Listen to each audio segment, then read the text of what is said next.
Reading spooky stories from all 50 states. Today we're talking about Rhode Island. In the late 1800s, the rural town of Exeter was hit hard by tuberculosis, known back then as the consumption. Families watched their loved ones grow pale, cough blood, and fade slowly, one after another. There wasn't much doctors could do, and people started looking for other explanations, darker ones. In 1892, the Brown family had already lost two members, Mary and her daughter Mary Olive.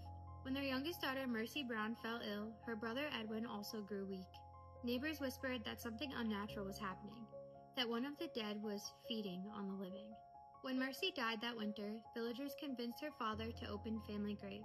They found that the bodies of Mary and Mary Olive had decomposed normally, but Mercy's, who'd been buried in the cold above-ground crypt, was still strikingly well preserved, and there was blood in her heart.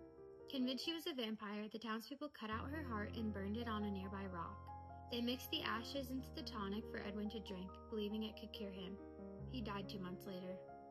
After that, people in Exeter said the Browns' farm was never the same. Visitors reported hearing footsteps in the fields at night or seeing a faint light moving near Mercy's grave. Horses would stop abruptly on the road by the cemetery, refusing to pass. Modern historians have written it off as folklore and fear mixed with poor understanding of disease, but locals still call her the last New England vampire. Every so often, people visiting Chestnut Hill Cemetery say they hear a quiet cough behind them, like someone standing close just out of sight. The stones still stand there today.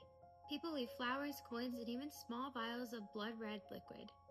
Not because they believe she was a vampire, but because the story reminds them of how easily fear can outlive the truth. That was Rhode Island. I hope you guys enjoyed. If you did, like and comment. If you want your state put on the list to read next, please let me know. And also, if you have any spooky stories that you'd like to share with me, please DM me. I'll read them all after my 50 state series. Thanks for watching.